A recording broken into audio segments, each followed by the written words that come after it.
jawabnya kaitan dengan alokasi anggaran 104,4 triliun ya, dengan capaian per hari ini pas sekali ya, tengah tahun itu 60,38%. Jadi kalau realisasi nasional itu 39,19%. Jadi ini jauh di atas realisasi nasional.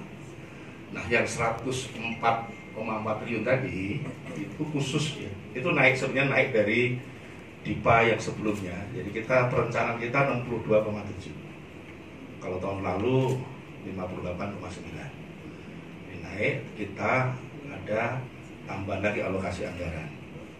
Nah, yang terkait khusus untuk bansos, ya bansos dari 104,4 triliun tadi itu 100,2 triliun. Dan itu realisasinya 61,49%. Jadi bansos ini ada bansos yang reguler, jadi ada bantuan pangan non tunai yang dari 15,2 menjadi 20 juta, yang dibayarkan setiap bulan 200.000 per keluarga per bulan. Sementara untuk PKH 10 juta keluarga penerima manfaat ya, yang juga pencairannya ada satu perubahan yang kalau sebelum COVID itu triwulan, setiap 3 bulan sekali, jadi setiap tahun 4 kali.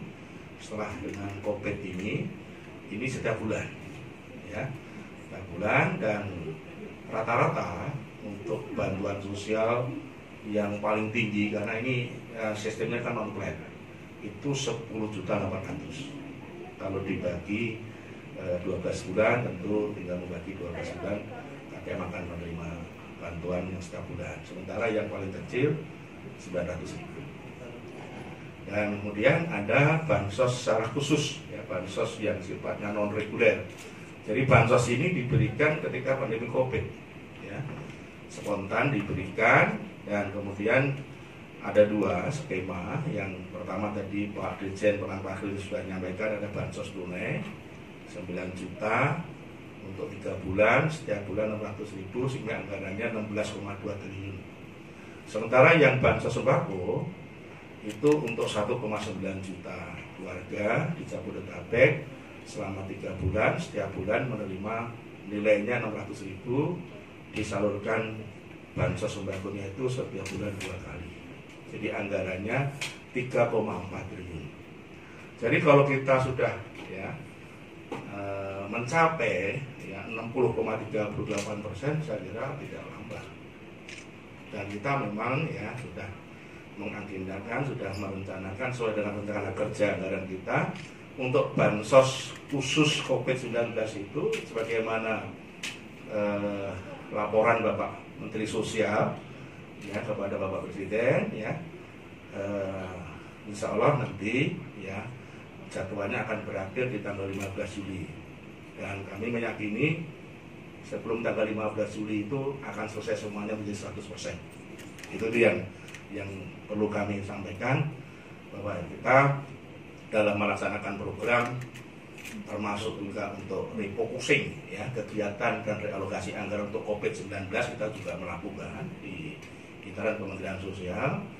Kita juga melakukan perluasan untuk program perlindungan sosial yang selama ini juga digunakan untuk program terkait dengan kemiskinan ya, program PKH, BPNT, dan juga bansos secara khusus yang sifatnya non reguler 16,2 triliun dan juga 3,4 triliun, dibantu teman-teman dari komunitas, dari berbagai lembaga. Alhamdulillah ya, kita bisa melaksanakan tugas ini ya. Kalau kita lihat capaian hari ini sudah on the track, bahkan sudah di atas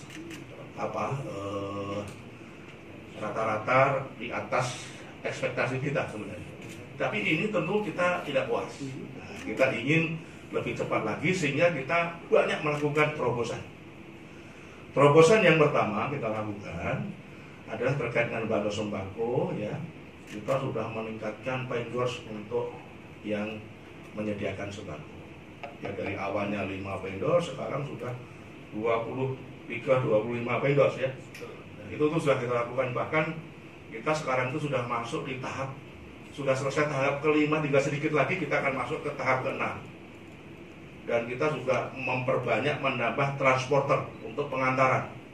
Bahkan kita kerjasama, ya awal-awal kita agak mengalami ya waktu COVID-19 itu masih ada di ya kita epicentrum di DKI Jakarta, kita kerjasama dengan TNI juga, dan juga dengan transporter yang lain.